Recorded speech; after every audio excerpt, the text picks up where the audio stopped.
एक गांव में राधा नाम की एक संस्कारी लड़की रहती थी। उसकी शादी तय हुई थी। उसका छोटा भाई बहुत उदास रहता था। वो राधा से कहता, दीदी, जब आप ससुराल चली जाओगी तो मुझे राखी कौन बांधेगा? राधा मुस्कुराकर बोली, मैं हर साल आकर तुझे राखी बांधूंगी। शादी का दिन आया, बारात आई, लेकिन तभी दूल्हे के पिता ने दहेज की मांग रख दी। राधा के पिता मोहनलाल हाथ जोड़कर गिड़गिड़ाने लगे, मेरी इतनी हैसियत नहीं है, थोड़ा समय दे दीजिए।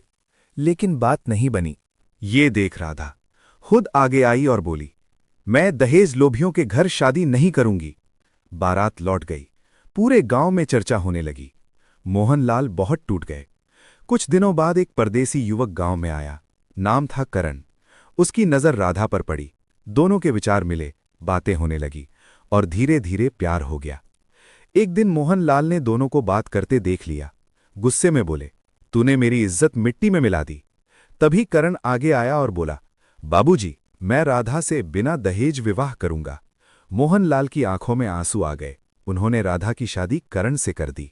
करण के माता पिता नहीं थे, लेकिन उसके परिवार वालों ने बहू को बस एक हाथ का कड़ा उपहार में दिया। करण बहुत अमीर था। उसी लालच में उसके रिश्तेदारों ने शादी मान ली।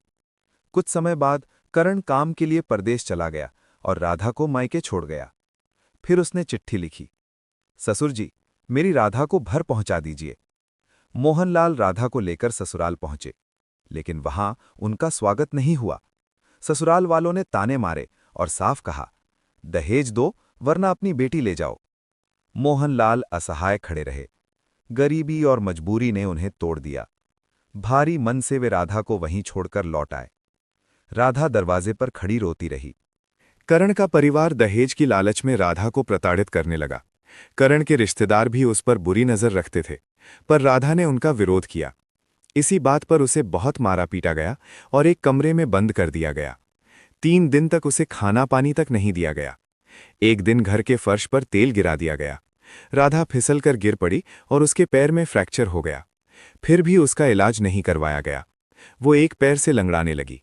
घरवाले उसे नौकरानी की तरह रखते और बार बार कहते, अपने मायके से 50,000 रुपये और एक गाड़ी लेकर आओ। एक दिन तो हद हो गई। उसे मार मार कर घर से बाहर निकाल दिया गया। उसके कपड़े भी बाहर फेंक दिए गए। राधा रोती हुई एक पेड़ के नीचे बैठ गई। कुछ गांव वालों ने उसे देखा और पूछा, क्या हुआ बेटी? राधा ने अपनी पूरी कहानी बता दी।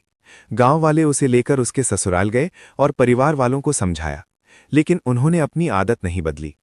एक दिन राधा ने सुना कि घर वाले आपस में कह रहे थे कि उसे मिट्टी का तेल डालकर जला देंगे। वे लोग तेल लेकर आए और उसे जबरदस्ती पकड़ लिया। वे लोग कैरोसिन लेकर अंदर आए। तभी बाहर आंगन में खेल रहा एक छोटा बच्चा ये सब सुन लेता है। उसे समझ तो सब नहीं आता, पर जलाने वाली बात सुनकर वो डर जाता है और भागकर पड़ोस में बता देता है। पड़ोसी पहले से ही घर में चल रहे झगड़ों से वाकिफ थे। इस बार उन्होंने चुप न रहने का फैसला किया।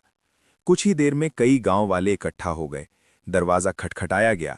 शोर बढ़ा तो किसी ने महिला हेल्पलाइन और पुलिस को भी फोन कर दिया। हालात बिगड़ते देख घर वाले घबरा गए। पुलिस पहुंचते ही राधा को कमरे से छुड़ाया गया।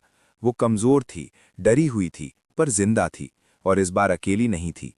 गांव की औरतों ने उसे सहारा दिया। उसे अस्पताल ले जाया गया। इलाज शुरू हुआ। डॉक्टरों ने बताया कि उसके साथ लंबे समय से अत्याचार हो रहा था। पुलिस ने बयान लिया, दहेज मांगना, मारपीट करना, इलाज न कराना सब अपराध हैं।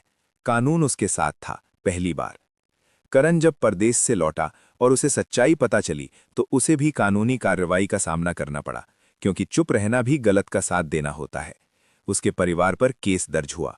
गांव में ये बात फैल गई और लोगों ने पहली बार खुलकर कहा, दहेज मांगना शर्म की बात है, हक नहीं।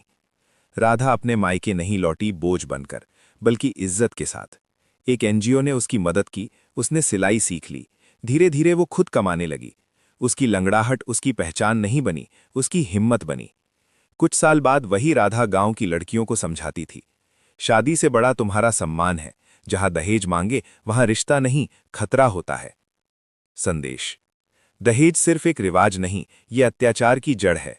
मारपीट, धमकी, दहेज की मांग, ये सब कानूनन अपराध हैं। चुप रहना जरूरी नहीं। ऐसी कहानियां दर्द देती हैं, पर सच दिखाती हैं और हिम्मत भी सिखाती हैं। वीडियो अच्छी लगे तो लाइक, कमेंट, सब्सक्राइब।